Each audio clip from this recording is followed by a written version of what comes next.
in for a wonderful evening of music with Scottish musician Brian McNeill. He's a singer, songwriter, record producer. I had to write it down. There's so many subtitles for him. Musical director and novelist. He loves crime fiction and also writes detective fiction. And I think we have one copy of his recent book left. He also will be selling CDs and DVDs after the concert down here in front if you're interested. Brian is also an inspiring teacher, and his connection with Montgomery College actually began 3 years ago when we took a group of honor students down to Asheville, North Carolina to participate in the Swannanoa Traditional Song Week.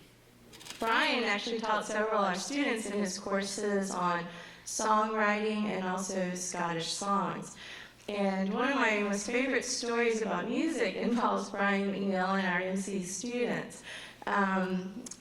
Several of them took his Scottish song class, and he was teaching them lots of different types of songs, including sea shanties. And this is a chance for the students, for some of them, to be their first time away from home for 2 weeks, and also live in a dorm.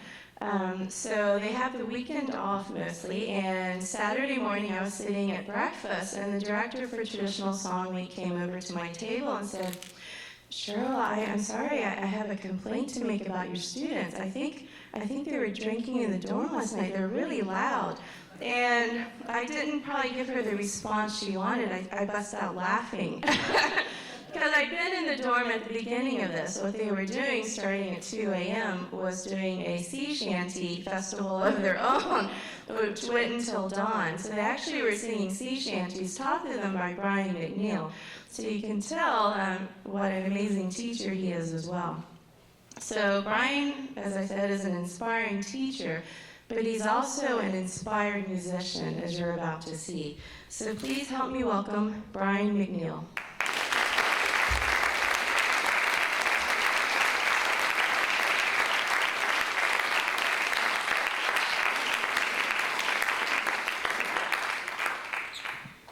I'm so delighted that finally I have become a credit.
You see, you had it in you. First of all, I apologize if you can't understand my accent. Sometimes I can't even understand it. I come from a little town in central Scotland called Falkirk. And Falkirk is famous, or was famous, for very little. It was a good place to fight a battle because it was the last low ground before the Highlands. It was a good place to run a canal through. It was a good place to build a railway. And also, up until about halfway through the 20th century, it had the biggest cattle market in Europe. What used to happen, it was called the Falkirk Tryst. And what used to happen was that the drovers, the Highland cowboys, would walk cattle down from the Highlands where they'd been fattened, and they would sell them in Falkirk. They would sell them to all these wonderful, strange people who had come all the way from England and from Germany and Netherlands, even as far away as Hungary.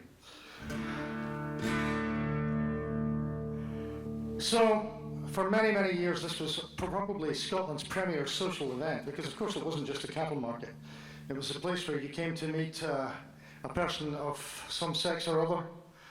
It was the place where you came to find a new job, and it was the place, if you were a salesman, you came to sell your wares. And that's what this song's about. It's called The Lads of the Fair. Would you like to sing the chorus? It's very simple, it goes like this. You can see them all, the lads of the fair, lads of the Forth and the Carron Water, working lads and lads with gear, lads with Surrey, the brothers done. Soldiers back for the German wars and pedlars up for the border, and lassies with an eye for mair than the Kye at the Tristan Fair at Falkirk. The last line, lassies with an eye for mair than the Kye, simply means ladies with an eye for more than the cattle, because Falkirk was famous as a centre of sin, shall we say. You know? So anyway, the lads of the fair. Now, when I wrote this song, I was very much into the business of writing songs that tied to specific events about my hometown. And I looked to find if there was a traditional song about it, and I couldn't find one. So I wrote this, we recorded it in my old band, the Battlefield Band. And the minute we had recorded it, somebody phoned me up and said, I found a song, a traditional song. But I was very happy because my song's better. You know, so I'm going to sing it for you now.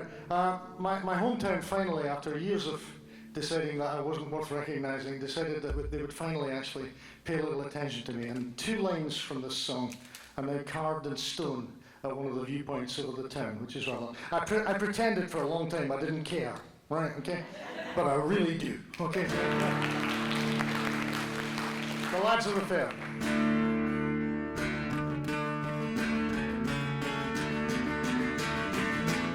Come, bonny lass, lie near me, and let the brandy change ye.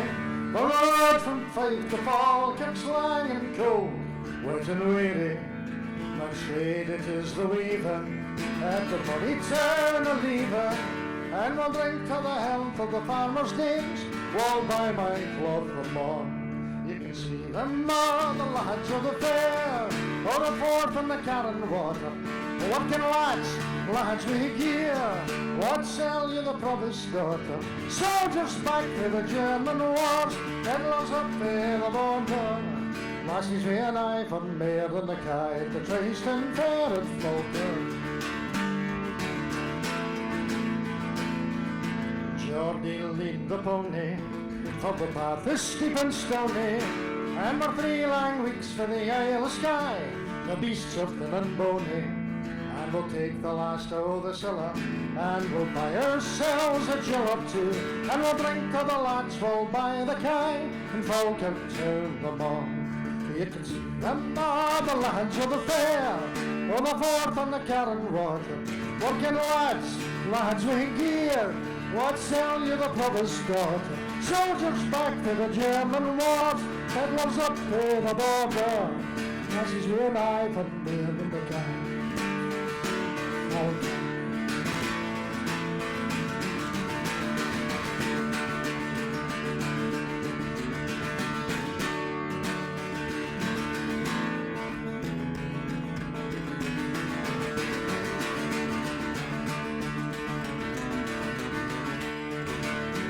Oh, the work of the weaver's over, likewise the day of the drummer, and the ploughboy sits on a tractor now, too high to see the clover, and the working's no so steady, but the lads are all still ready to drink the good health of the working man in Falkirk to the bar.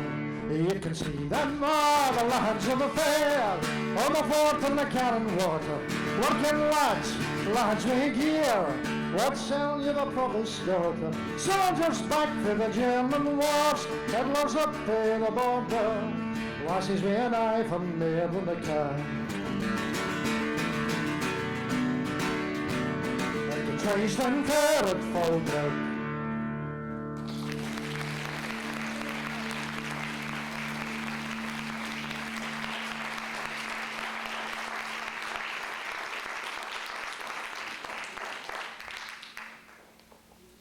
Water. Last September, my wife and I went to Malawi. A year ago, I was put in charge in my hometown of every kind of music, every kind of community music in the town. So there's a double CD over there which we've made called the Falkirk Music Pot.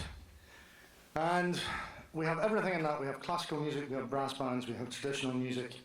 We have vocal stuff, we have great fiddle groups, instrumentalists, we have piping, the whole thing.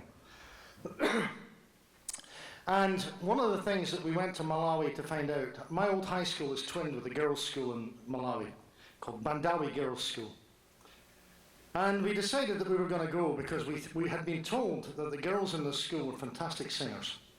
And we had to go and hear them. So I took a little recording deal with me, a couple of microphones and a computer.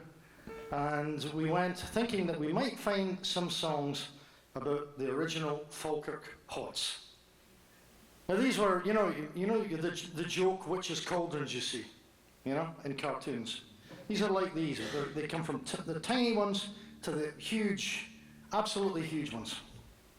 And these were made in what are known as foundries in Scotland.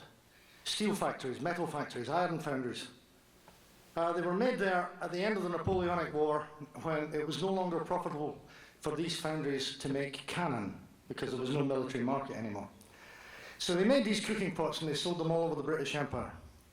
And the Falkirk pot now in the southern states of Africa is a recognised feature of village life to the extent that people are now making new ones and the old ones are still prized.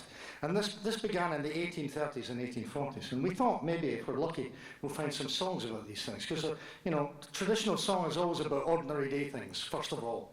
It's about things like cooking pots. It's about adventures that people have around a campfire and all that sort of stuff.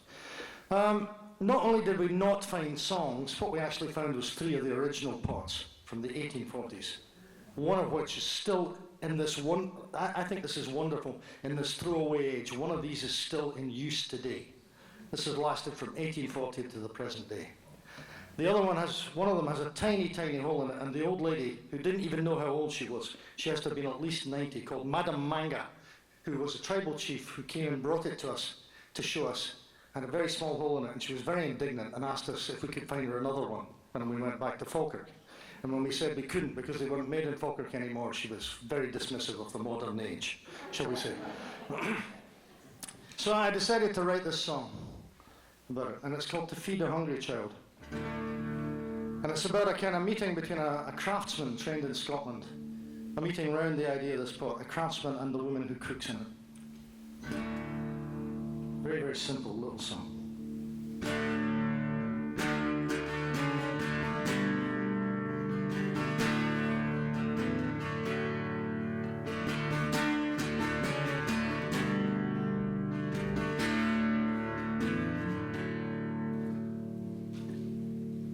From the furnace flame to a herdsman's hay, through tribe and race and nation, from the foundry door to a half-death floor, tell me who can count the miles, from a craftsman's art to a mother's heart, with joy and jubilation, from the steepled spire to a village fire, to keep hunger from the child.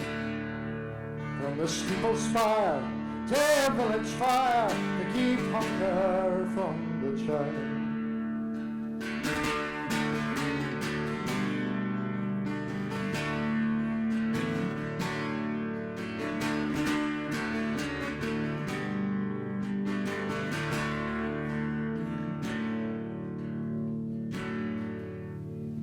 strong man's hand rose over the land, skilled and hard and calloused, and a mother's eyes beneath a different sky saw what it held and smiled.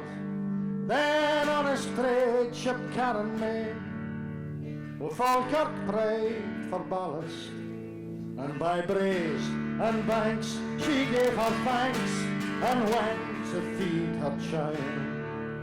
And by braes and banks she gave her thanks and went to feed her child.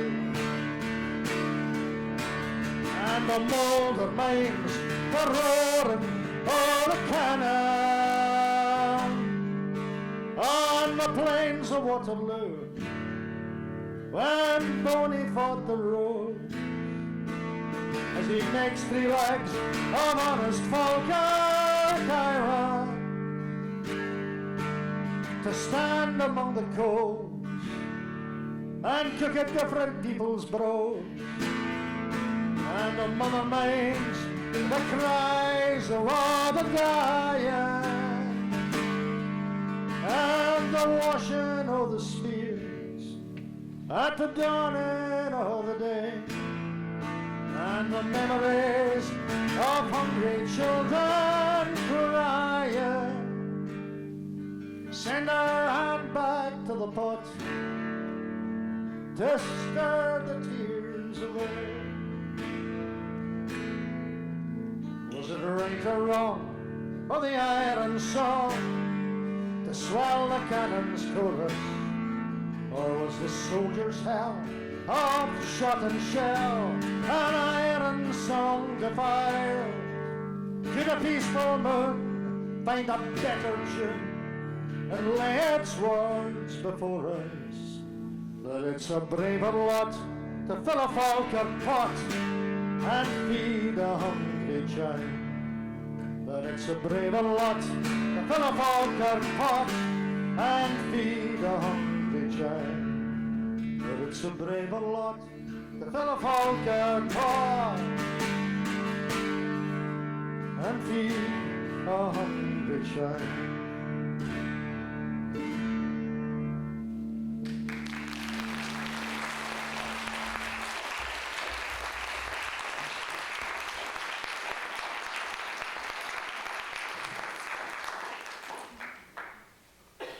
Let's make cooking pots much nicer than guns. Yeah. Okay, I noticed tonight that we have a few younger patrons in, and I think that's very good, you know. About 10 years ago, myself and my contemporaries, we were always looking at our audience and seeing that they were the same age that we were, and we were getting very worried about that. So, younger, we thought the music was going to die with us in some ways, you know. So it's very nice to see some younger people in, but perhaps, they occasionally might not really understand why they've been brought to come. I mean, Mum, Dad, why do I have to come and see this fat guy? What's that about? You know what I mean? So I thought, with your permission, it might be quite nice to play something for them. Is that okay? Play something especially for them, right? Way up in the Shetland Islands, they have dances for animals. The nights are very long, and they have they get up to all sorts of very weird people, wonderful people, but weird. And they have these dances for animals. So I'm going to play you 2 of them first of all. And the first one is called The Sow's Lament for the Tatties. And in that one, you can hear a female pig looking for potatoes in my fiddle. Okay? So The Sow's Lament for the Tatties, and that is followed by The Hen's March to the Middens. And this is about the hen going up to the farmyard dung heap in the morning and giving it big crows to wake everybody up. So The Hen's March to the Middens. And the last one also comes from the Shetland Islands. It's not an animal dance. It's called The Four-Poster Bed, or The Four Posts of the Bed. And you have to imagine for that you're at a wedding in Shetland about 200 years ago.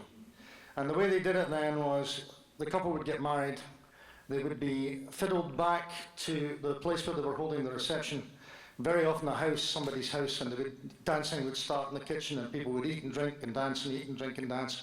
And at an opportune moment, the bride, there was no honeymoon in Hawaii, you know. An opportune moment, the bride and groom would slip away upstairs, and everybody would keep drinking and dancing and eating. And then these noises would come from upstairs, you know. And, you know, in order to be polite and to cover cover the noises for people who might be too young to understand what they were. You clap your hands 4 times. When I hit the fiddle with the bow, you clap your hands 4 times. In order to cover it for people who are either too young to know what that is or too old to remember. Okay? Okay. So here we go. The Sow's Lament for the Taddies. You're heartily invited, by the way, to help me make pig noises. Okay?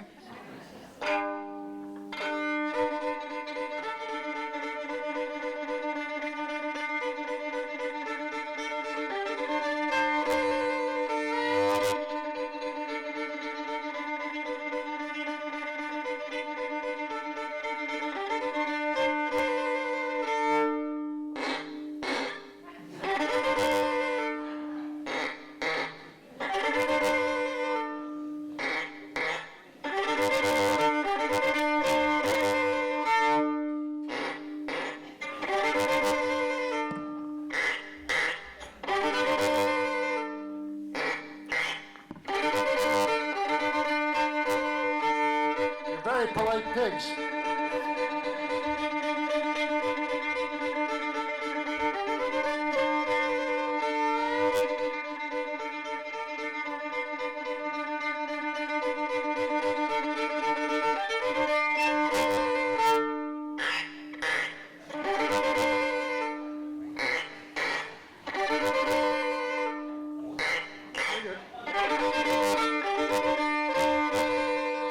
And the father.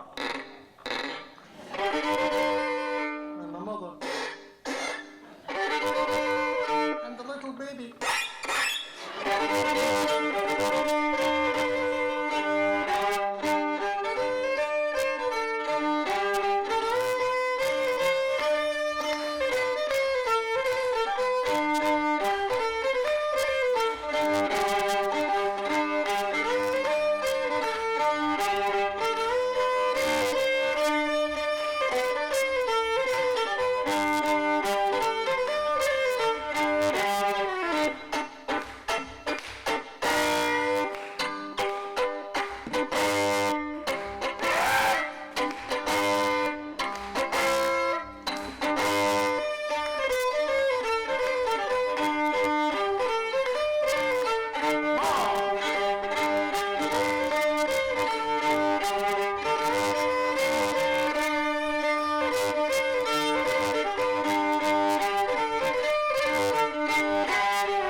I'd just like to draw your attention to the wonderful designer brick that we found as a footrest.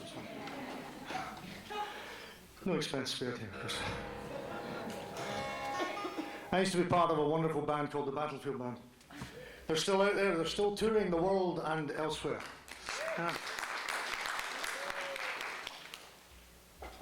Way back in the early 70s, we used to do these horrendously long tours. in a transit van like in a Econoline. And this song was written in the middle of a tour that lasted 4 months. It started in October of 1976 and it ended in February of 1977. Or maybe March, I can't remember. We had Christmas in Warsaw. We went everywhere from Bergen in Norway to Barcelona. And we were still speaking to each other at the end of it, which is not bad. And this song was written in the middle of that. The whole thing was made lighter by the fact that we all had German girlfriends. Very nice girls, Germans, you know. And they're very efficient people, the Germans. You know, you get to the German border and you're issued with a girlfriend, you know. It's very, very good, you know. And they were wonderful, you know. They were lovely and they took really good care of you and they fed you. And the only problem came when a fight started, because they were always fitter than you were and they always won, you know. I blame Steffi Graf, I blame all the tennis, you know. So our fight came on the seawall of a town in northern Holland called Groningen. And we were in her little Fiat car and she stopped it and she said, "I don't love you anymore." And I said, "That's okay." And she said, "I'm going home." And I said, "That's okay too." And I got out of the car, and for some reason I actually had a guitar with me, and the Groning's a place with a long seawall, and I sat in the seawall, and I waved her goodbye, and it was one of these moments when you realise how stupid you've been. I was waving her goodbye in her little car, and I realised that she had all the rest of my instruments, all my money, all my clothes, and my passport, you know? So I sat down and wrote a song, because there was nothing else to do.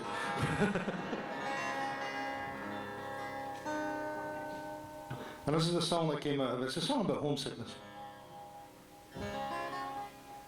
Every singer-songwriter has a navel-contemplating song about homesickness. I exclude myself from that category because it's years since I saw mine. But the song is called "The Snows of France and Holland." It has a little chorus. Seriously this time, would you like to sing? Rapturous apathy, I love it. Do you want to sing? That's a bit more like it. The chorus goes like this. And the snows of France and Holland have parted me and mine. The snows of France and Holland have parted me and mine. Right. Shall we have a little try together, right? And there's nobody else to know. This isn't going to be in the exam. It's okay. I'll count to 3. Don't worry about the tune. I never let it bother me. Okay? Okay. 1, 2, 3. And the snows of France and Holland have parted me and mine. Well, try that with me. Aye, the snows of France and Holland have parted me and mine. You get it.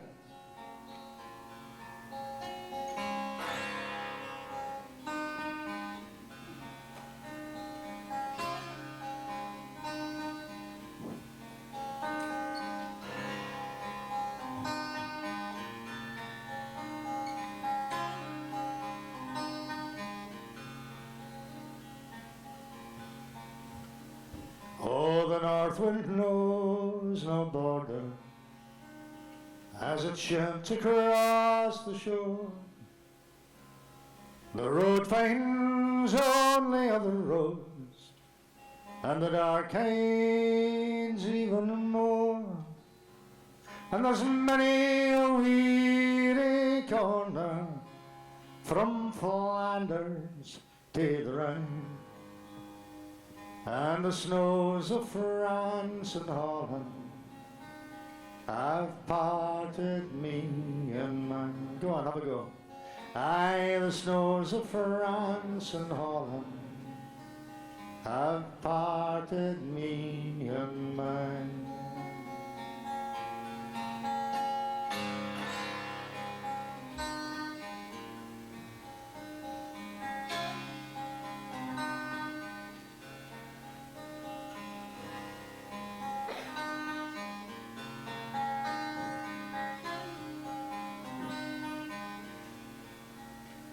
Aye, there's sounds to hear and sounds to fear, sights to make you sing, and the bonniest in the morning is the snow goose on the wing. For her neck is long and slender, her road's a simple line, and the snows of France and Holland have parted me and mine. Aye, the snows of France and Holland have parted me and mine.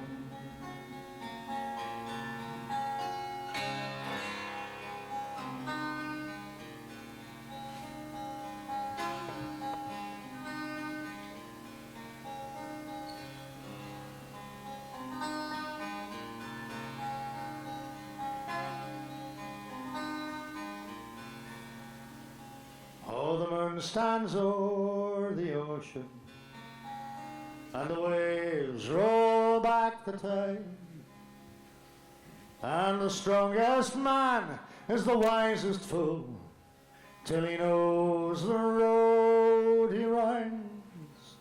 For the snow goose cries to the cold north wind, the fool cries out for signs. And the snows of France and Holland have parted me and mine. Aye, the snows of France and Holland have parted me and mine. You sing it. The snows of France and Holland, lovely, have parted me and mine.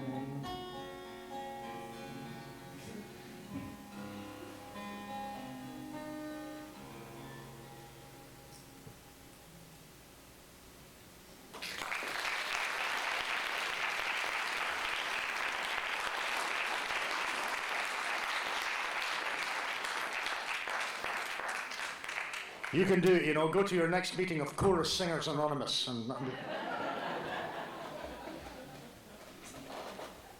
This is a wonderful little instrument. This is an English concertina. This was made in 1923. It cost 11 shillings then, which is probably less than $1. Sorry? What did you say? I've had it since then. Yeah. See me after class.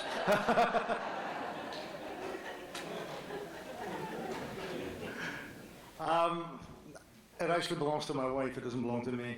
She very kindly lets me play it, and it's a wonderful instrument. From 1923, originally it belonged to the Salvation Army, and they used to use it for collecting money on street corners. You know, you see them at Christmas. And if they knew what a heathen was playing it now, who knows what they would think? You know what I mean? But anyway, wonderful instrument. I would hate to tell you how much it's worth now. It's a lot of money. But I'm going to play you a couple of tunes. First tune is one that I wrote many, many years ago when the Battlefield Band played in Inverness in the north of Scotland. How many of you have been to Scotland? Hands up. Oh, a few. Enough. Good. Scotland is, for transport, it's a weird country, but there's a very nice straight road that goes down from Inverness to Glasgow, where we all used to live. And that would take you normally about 3 hours to drive. And in the middle of the night, after the gig that we had done in Inverness Folk Club, it should have taken even less than that. Now, the reason I was driving was because at the end of the night, all the rest of the guys were in pursuit of various young ladies or large amounts of whiskey. And I, for some reason, wasn't like that night. And believe me, normally I am. But anyway, I was given the keys of our van and told to drive it back to Glasgow. The only problem was, the big flaw in the argument here was that I was actually writing a song in my head at the time. And, you know, I was writing lyrics. And when I'm doing that, I'm useless at anything, you know.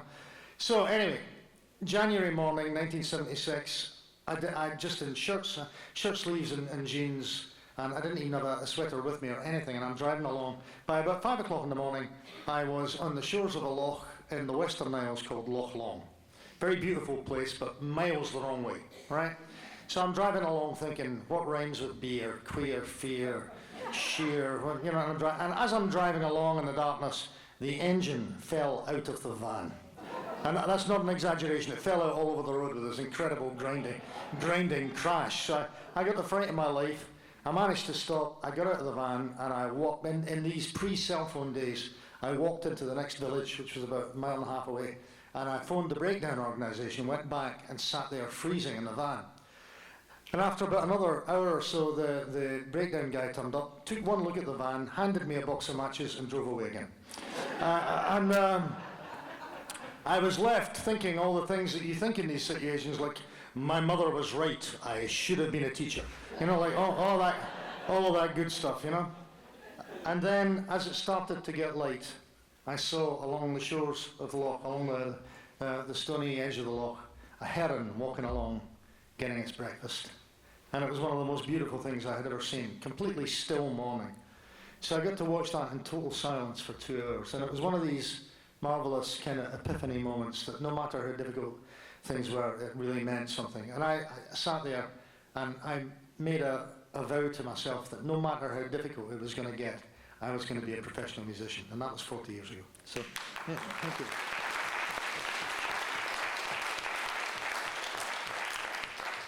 So, being the sentimental fools that we folkies are, I had to write a tune, and it is called, of course, The Heron. After that, I'll play you a little tune, an Irish tune, a little Baroque Irish tune called Carlin's Draft. And I'd just like to point out that, by the way, when I'm playing, there is no ban on smiling, okay? If any of you feel the big one coming on, just let her rip there. I'm a trained professional. I can handle it, okay? So, here we go, right, okay? Because you're all sitting there looking, art, you know?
Okay.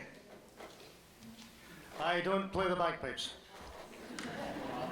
Pause for cries of regret. You know, the definition of a gentleman in Scotland is a man who knows how to play the bagpipes but doesn't do it. Seriously, the pipes are a wonderful instrument.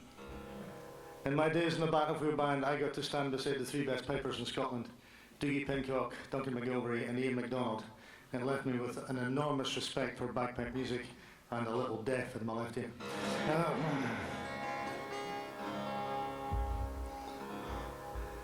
But bagpipe music, thanks to the efforts of a wonderful guitar player called Tony Cuff, who's sadly no longer with us, thanks to what Tony showed us all how to do as finger pickers, bagpipe music translates very well to the guitar. So I'm going to try and play you a couple of tunes.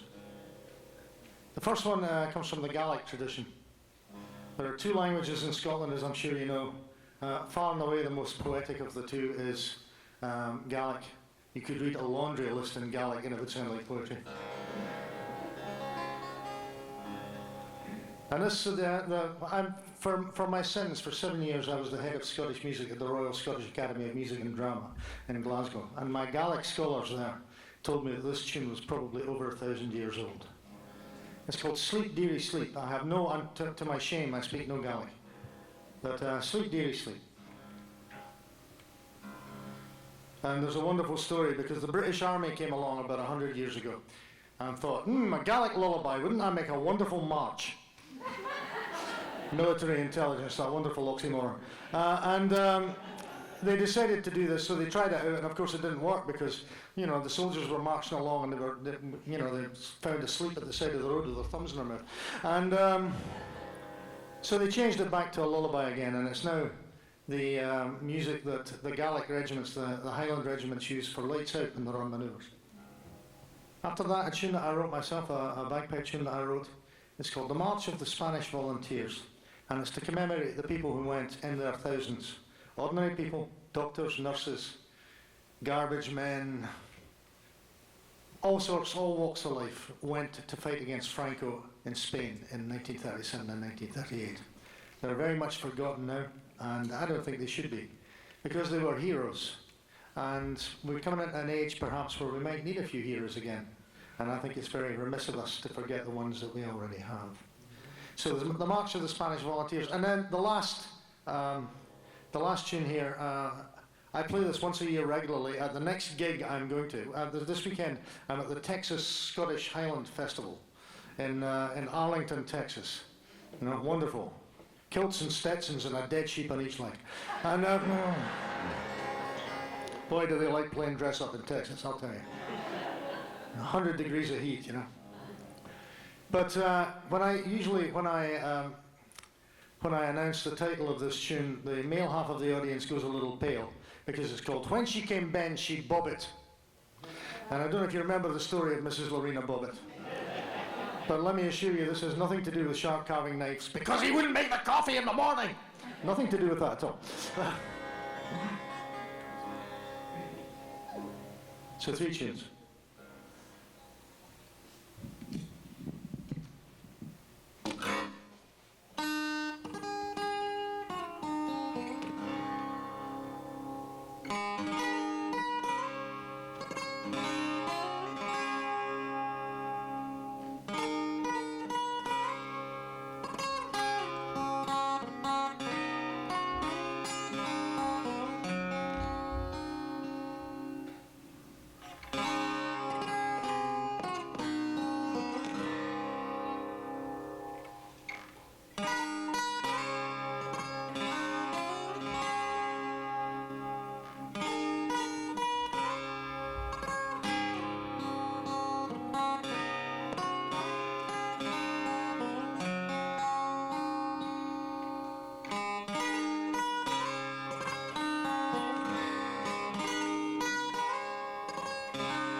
In South Australia I was born, heave away, all away, South Australia round Cape Horn, bound for South Australia. All away, you roving kings, heave away, all away, all away, you'll hear me sing, we're bound for South Australia. Well, as I was moving through the fair, heave away, all away, it's there I met Miss Nancy Blair, bound for South Australia. All away, you roving kings, heave away, all away, all away, you'll hear me sing, we're bound for South Australia. Well, I shook her up and I shook her down, heave away, all away, I shook her around and around the town, bound for South Australia. All away, you roving kings, all away, you'll hear me sing, bound for South Australia. Well, now if there's one thing grieves my mind, it's to leave Miss Nancy Blair behind. We're bound for South Australia. All away, you roving king, all away, you'll hear me sing, we're bound for South Australia. Aye, and now we're moving round Cape Horn, heave away, all away, you'll wish to God you'd never been born, bound for South Australia. All away, you roving king, all away, you'll hear me sing, bound for South Australia. Aye, poor beaver girls don't got no combs, heave away, all away, they comb their hair with fish's bones, bound for South Australia. All away, you roving kings, all away, you'll hear me sing, bound for South Australia. Aye, and here's to the lass who likes her fun,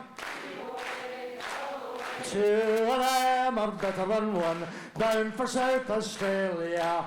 All away, you roving kings, all away, you'll hear me sing, bound for South Australia. All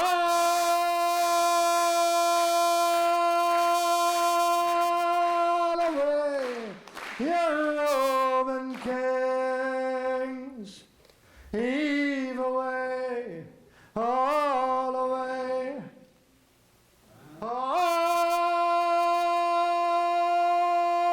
away, you'll hear me sing, we're bound for South Australia.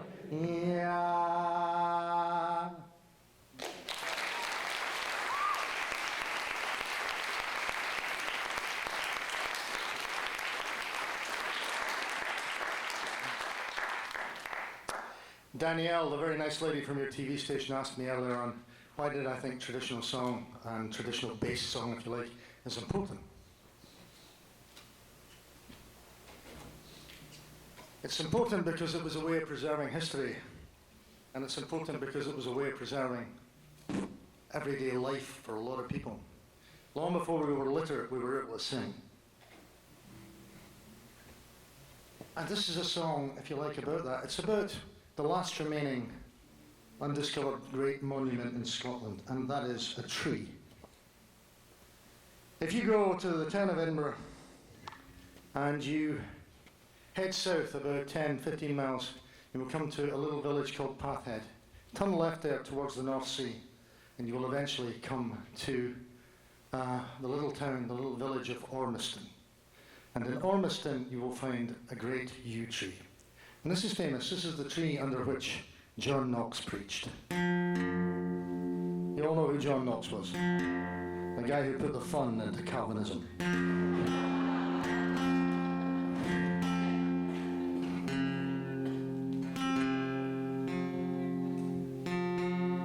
And it was, of course, a secret church. The tree is big enough that you could get probably all of you under it and still be hidden from the road. And remember, those were the days in Scotland when to be a Catholic was, to be a Protestant rather, was to be under pain of death. You were a heretic, you could be burned. That's not to say that that didn't apply the other way when the Protestants were in the majority. They burned just as many Catholics. Everybody was very happy to burn everybody who didn't agree with them. But it was also the tree under which the soldiers hid from the English army after the last great defeat at the Battle of Flodden in 1513. And it was the tree under which the Scottish cattle rustlers, the Reivers, used to divide up their spoils after they had gone over the border to raid cattle.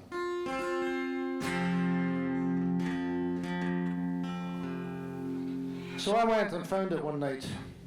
People didn't want me to find it because it is the last great monument that doesn't have a burger bar underneath it, you know, like in Scotland. And finally I did find it in the middle of a rainstorm, and it was totally dry underneath the branches.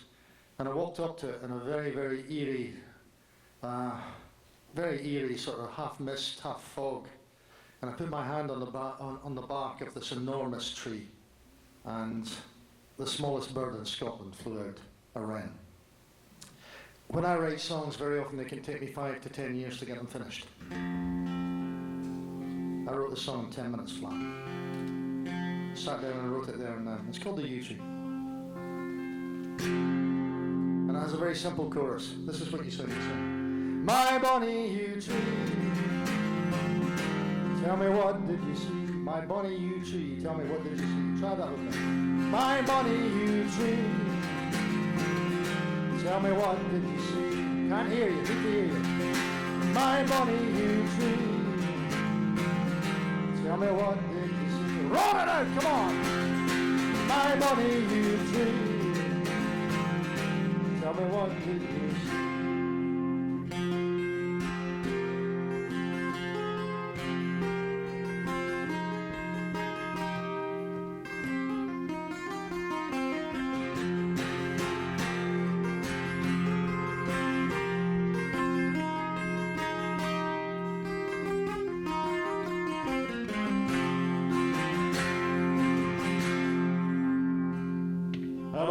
And Caitlet on the road to the sea stands a yew tree 1,000 years old, and the old women swear by the grey of their hair that it knows where the future is told.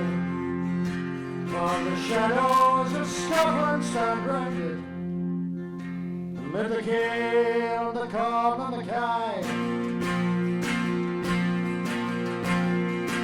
All the hopes and the fears of 1,000 long years under the lowering sky. My bonny yew tree, tell me what did you see? Come on, I sing it. My bonny yew tree, tell me what did you see?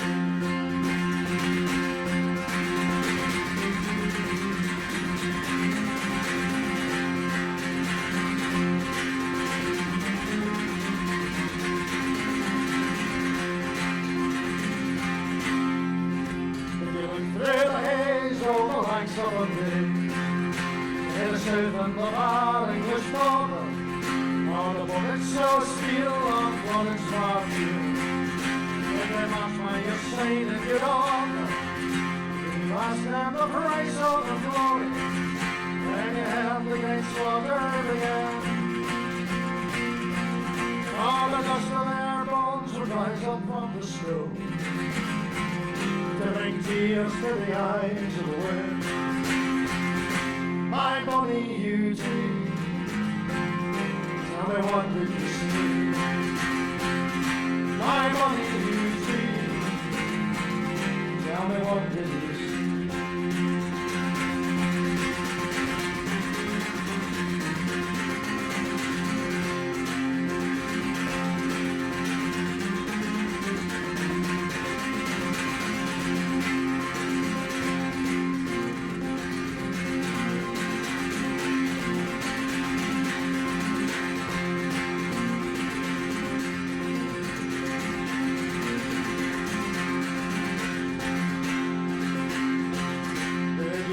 time to tell when John knocks himself. Reach under your branches, number one. To the poor common folk, you got to lift up the yoke. All the bishops and priests from the back. When you knew the bargain he sold them, and freedom was only one path. For the price of our souls was the gospel she told. It would freeze up the joy in her heart.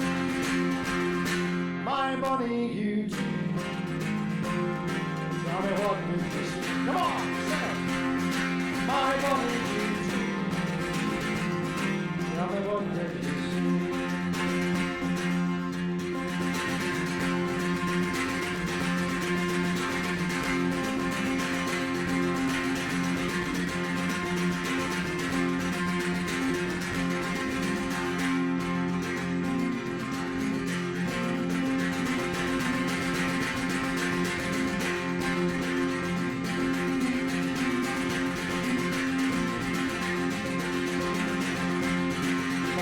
Did you speak for the poor and the weak? When the mustards lay in your shade, they'd fear the thunder and share the plunder, and drink all the spoils of the day. If you knew the bargain you sold, and freedom was always their path. But when the poor and the poor across mountain and moor, the rich man can keep them apart. My Bonnie Eugene, tell me what did you see? My Bonnie Eugene, tell me what did you see?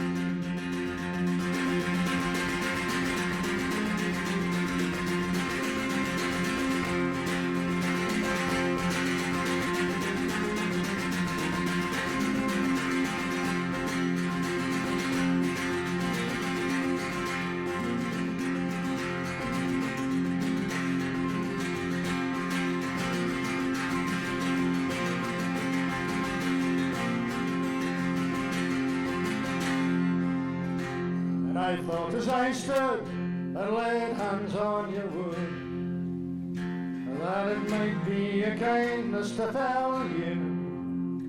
One kiss of the axe, and your free feather racks of the sad bloody tales that meant to you.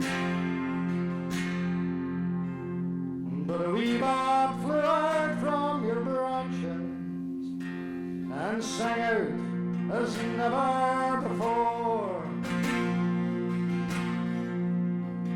and the words of the song were 1,000 years long, and to learn them's a long 1,000 more. My Bonnie Eugene, tell me what did you see? My Bonnie Eugene, tell me what did you see? My Bonnie Eugene, tell me what did you see?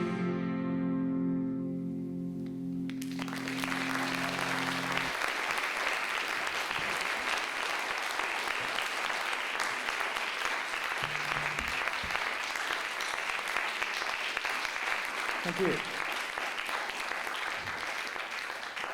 Now, I've been very fortunate for the last, since I landed about 24 hours ago, because people have just taken care of me, you know, like, it's a big guy, he looks lost, we'll take care of him, you know what I mean? So one of the people who's taken fantastic care of me is my great friend Cheryl Tobler, and I'm going to ask Cheryl up here now to play a little tune, and then I'm going to do one more set of tunes after that, and then I shall leave you, right? So please welcome Cheryl Tobler for the time.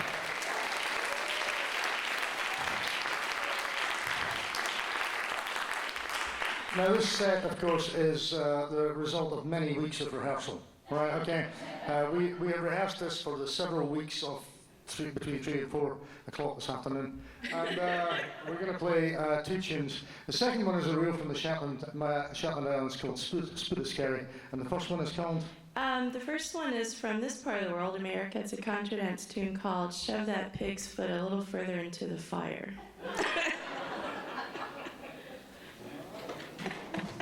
I can only make no comment. Please shout over.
My huge thanks to all of you for coming. Particularly thanks to my friend Joe Naig for taking incredible pains to get me here and to get the right instruments for me to play and all the wonderful stuff. Would you please give her a round of applause?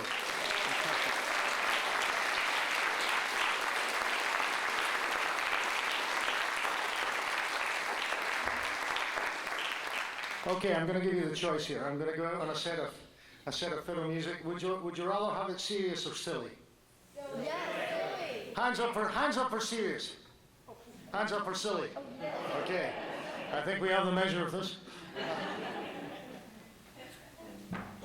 I'm going to give you just 11 now. I'm going to give you first of all a rather beautiful tune that's known both in Scotland and Ireland. In Ireland it's called Captain O'Kane. In Scotland it's called By Yon Castle Wall. I don't know. Oh, let me go. I broke your microphone. I'm sorry. And then after that, I'll play a tune called Jamie Allen. Jamie Allen actually comes from Northumbria. That's the bit of Scotland we'll get back someday. Okay? And exactly. And Jamie Allen was a Northumbrian piper, and he hated fiddlers. So I always like to get my revenge on him, but he's been dead for 200 years with it. I like to get my revenge on him by playing things on, to do things to his tune that are impossible on his instrument. And then after that, I'm going to play the daftest tune in the world. It's called The Mason's Apron. Thank you so much for having me. It's been wonderful. We have, of course, the obligatory CDs of that nonsense. Thank you.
Thank you. Good night.